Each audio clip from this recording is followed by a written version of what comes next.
Apa sih tugas ayah itu? Salah satu yang besar adalah tugas untuk menafkahi keluarga, melindungi keluarga, dan ini penting.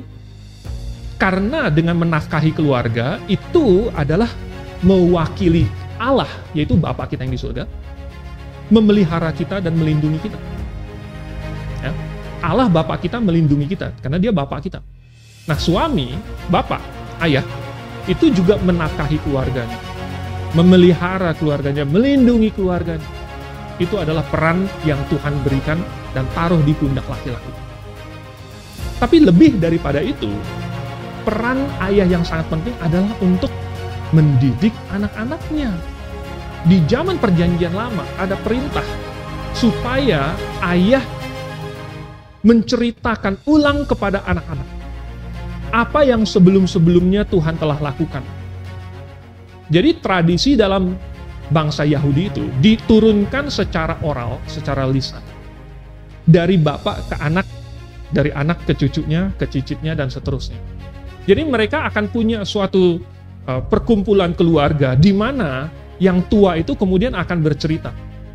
Jadi waktu mereka keluar dari Mesir begini, begitu, mereka harus makan Paskah itu sambil pakai kasut, mereka harus makan sayur pahit, kemudian Firaun akan suruh mereka pergi, mereka langsung bangun, mereka langsung jalan, dan itu semua diceritakan. Dengan tujuan anaknya mendengar lalu kemudian memperhatikan. Lalu kemudian anaknya dikasih tahu alasannya kenapa Tuhan begini, kenapa Tuhan begitu. Lalu Tuhan memimpin begini, apa tujuannya, kita harus bagaimana. Tujuan dari Tuhan memberikan ayah otoritas di dalam rumah tangga itu adalah supaya ayah punya otoritas untuk mendidik anak-anaknya. Supaya ayah bisa kasih tahu tentang Tuhan, memperkenalkan mereka, lalu mereka belajar. Belajar mengasihi Tuhan, belajar hormat kepada Tuhan, belajar tunduk kepada Tuhan lewat ayah mereka. Mau mengasihi Tuhan, mengasihi ayah. Menghormati Tuhan, menghormati ayah. Tunduk kepada Tuhan, tunduk kepada ayahnya. Lalu kemudian, ayah itu berfungsi sebagai suatu model. Model iman. Model karakter.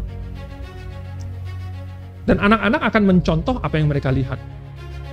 Dan mereka akan melakukan apa yang mereka lihat itu. Yaitu apa? Yaitu orang tua mereka, ayah mereka.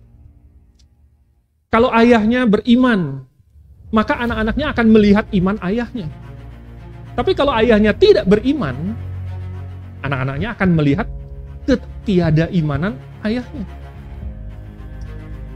Jadi, kalau ayahnya membaca firman Tuhan, kalau ayahnya berdoa, kalau ayahnya rajin datang kebaktian, kalau ayahnya ikut aktif di dalam jemaat, itu semua terlihat oleh anak-anaknya. Dan kemudian mereka akan mengikuti. Ada satu cerita, tidak berapa lama yang lalu. Ceritanya ada satu orang ayah, dia bawa keluarganya camping. Ada di satu kabin. Lalu kemudian malamnya turun salju. Pagi-paginya salju sudah terhampar luas dan cukup tebal. Kemudian bapak ini, dia keluar, lalu belum beberapa meter, baru beberapa meter, putranya yang masih kecil teriak dari belakang, "Daddy, I'm following in your footsteps," katanya. Wah, anaknya mungkin happy gitu ya, bisa melihat ada salju tebel gitu. Tapi berjalan di salju itu susah, karena kalau diinjak dia akan ambles ke bawah begitu. Jadi anak kecil ini dia jalan di salju tetapi mengikuti jejak bapak yang sudah membuka jalan itu, yang sudah dijalani sama bapaknya. Jadi dia teriak, "Daddy, saya mengikuti jejak. Saya mengikuti jalan yang sudah engkau lalui."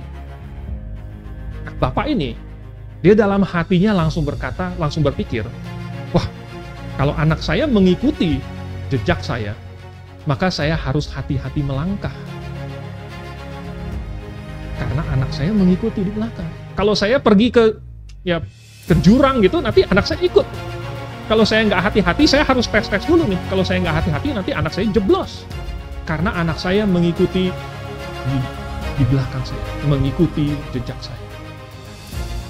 Apa yang ayah lakukan juga akan dilakukan oleh anak-anak.